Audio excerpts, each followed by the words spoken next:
What's up guys, it's me Jeremy, and after seeing the notes for patch 5.5 and 5.6, I think we can honestly kind of make a case for those two patches being some of the best patches in League of Legends history.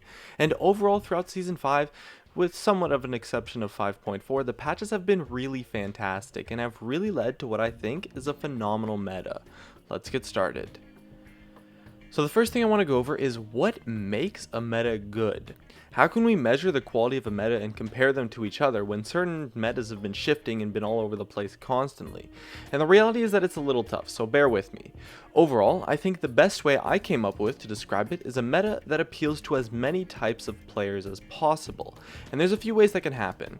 The first one is through the sheer diversity of what is viable. With the buffs to tank junglers, balancing of assassins, and promotion of healthy gameplay, we're left in a meta where more champions are competitively viable than essentially any other point in League of Legends history.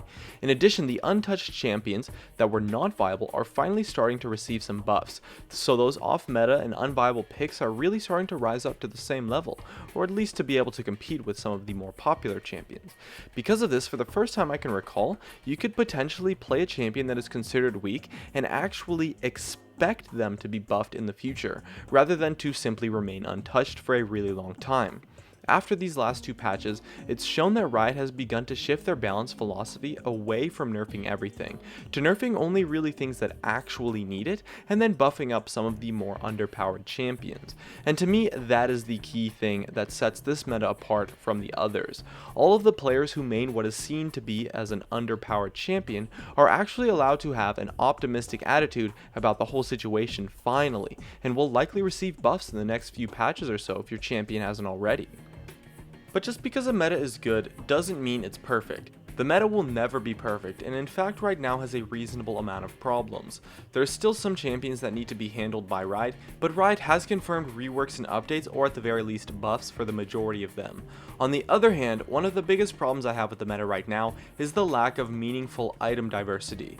I'd honestly like to see every single role receive similar items to what the jungle has. That is something that can be built up in parts and the final path can be decided later in the game, rather than having to commit your full 3,000 gold or so to a major item when you only have about 1,000 gold in your pocket, as well as items that affect your summoner spells more.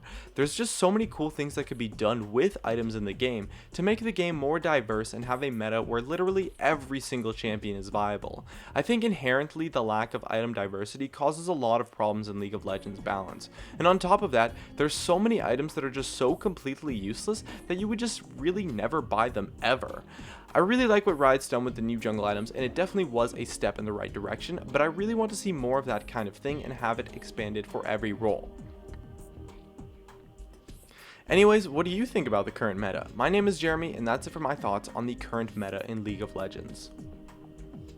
Hey guys, it's me Jeremy. Thanks for watching my video. If you enjoyed it, definitely make sure to hit that like button so I can tell, and if you're interested, definitely check me out over on all the socials, of which you can see over there. And if you really enjoyed the video, make sure to subscribe for some more awesome content in the future, and definitely check out some of my other videos as well, up here and over there. Anyways, that's going to be it. Thanks again for watching, and of course, I'll see you guys next time.